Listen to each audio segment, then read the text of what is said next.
राधे राधे। कैसे हैं आप सभी? आशा करती हूँ अच्छे होंगे, स्वस्थ होंगे। आज से 2 या 3 वीडियो आप जाके देख सकते हैं। मैंने उसमें बताया था कि कैसे मंदिर की परिक्रमा करनी चाहिए या फिर भगवान की परिक्रमा करनी चाहिए, कैसे भगवान के पिछले हिस्से में मत्था नहीं टेकना चाहिए। चाहे मंदिर का भी जो पिछला हिस्सा होता है वहाँ जाके मत्था नहीं टेकना चाहिए, क्यों नहीं टेकना चाहिए।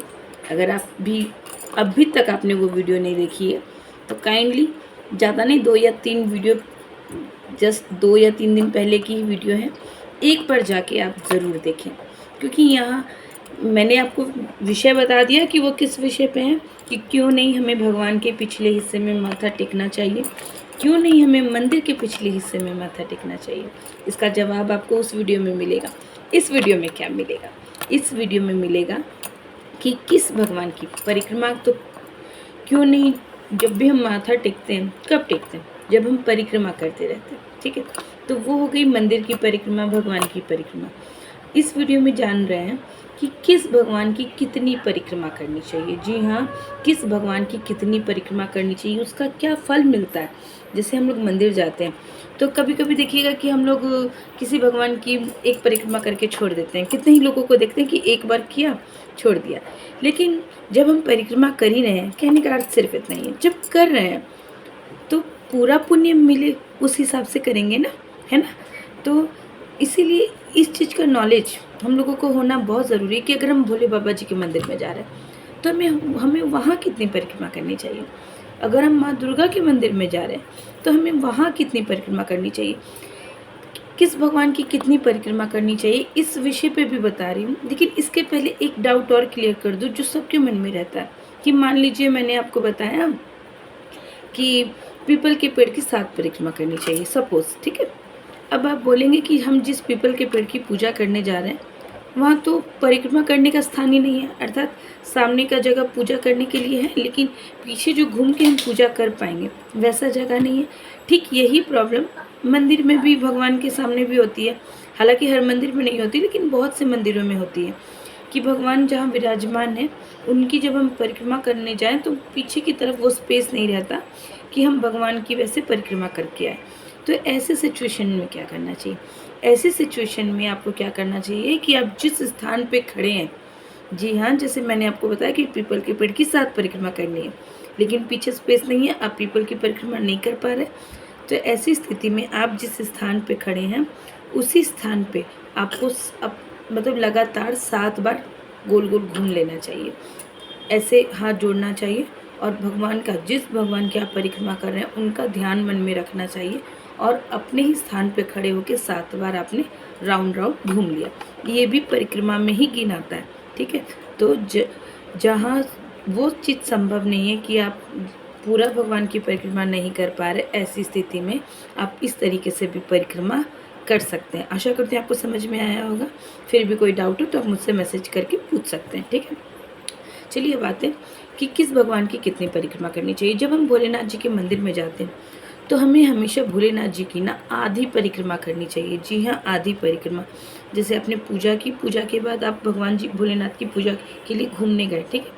वहाँ जलाधारी होती है, भोलेनाथ की जो जलाधारी होती है, आपको कभी भी भोलेनाथ की जो जलाधारी, जहाँ से जल गिर रहा है, शिवलिंग पे आप जल चढ़ा रहे हैं, फिर वहाँ से जो जल गिर रहा है उसे कभी भी लांघना नहीं चाहिए, ठीक है। इसीलिए शास्त्रों में शिवलिंग की आधी परिक्रमा का ही विधान है, ठीक है। इसके बाद आते हैं कृष्ण, भगवान कृष्ण की हो या फिर कृष्ण भगवान का जो भी स्वरूप हो, ठीक है। कृष्ण भगवान का ही स्वरूप हो गया राम भगवान जी हो गए, कृष्ण भगवान का ही स्वरूप आपको विष्णु भगवान हो गए, ठीक है। कृष्ण भगवान का ही स्वरूप आपको श्याम बाबा जी हो गए, ठीक है।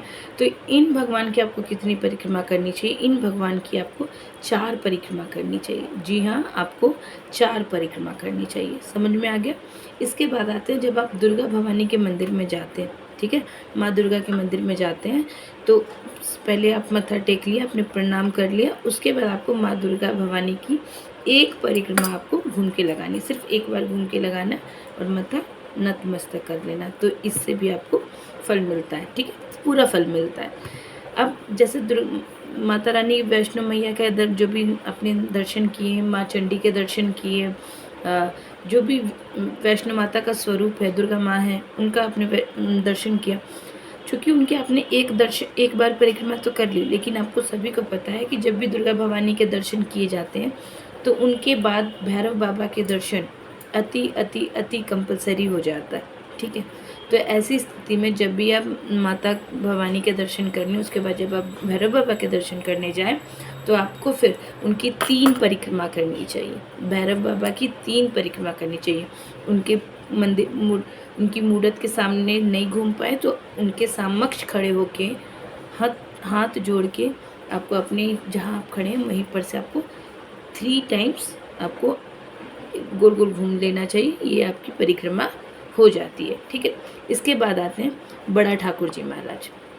बड़े ठाकुर जी महाराज के जब आप मंदिर जाएं तो उनकी कितनी परिक्रमा करें। जैसे कि आपको पहले ही बताया, पीपल के पेड़ की भी 7 परिक्रमा करनी चाहिए। ऐसे तो आप 11 भी कर सकते हैं, ठीक है, लेकिन 7 परिक्रमा उत्तम मानी जाती है। तो ठीक उसी भांति आपको बड़ा ठाकुर जी महाराज यानी शनिदेव महाराज की भी 7 परिक्रमा करनी चाहिए। लेकिन ध्यान रखिए, जब भी उनकी परिक्रमा करें, जो दृष्टि है वो बड़ा ठाकुर जी के चरणों पे रहे, और मतलब आई कांटेक्ट आप बड़ा ठाकुर जी से नहीं करेंगे। तो उनके चरणों पे देखते हुए आप 7 परिक्रमा कर सकते हैं। अगर संभव नहीं है उनकी परिक्रमा कर पाना, तो अपने स्थान पे खड़े होकर 7 बार घूम सकते हैं, ठीक है। तो अब आते हैं हनुमान जी। हनुमान जी की कितनी परिक्रमा करें। हनुमान जी की हमेशा 3 परिक्रमा करनी चाहिए, ठीक है। जय श्री राम बोलते हुए हनुमान जी के चारों तरफ घूमिए, 3 बार परिक्रमा करिए, तो इसका पूर्ण फल मिलता है, ठीक है। अब आते हैं गणेश जी की। गणेश जी की भी 3 परिक्रमा करनी चाहिए, तो आपको पूर्ण फल मिलता है। तो आशा करती हूँ लगभग सब भगवानों की आपको बता दिया। फिर भी आपको कोई डाउट है, आप मुझसे व्हाट्सएप कर सकते हैं, मुझे मैसेज कर सकते हैं, मुझे कमेंट कर सकते हैं। और अगर आपको मेरी बातें अच्छी लगती हैं तो एक लाइक और एक सब्सक्राइब भी कर सकते हैं। राधे राधे। एक हेलो बोलो, लादे लादे, आप सभी को लादे लादे लादे लादे।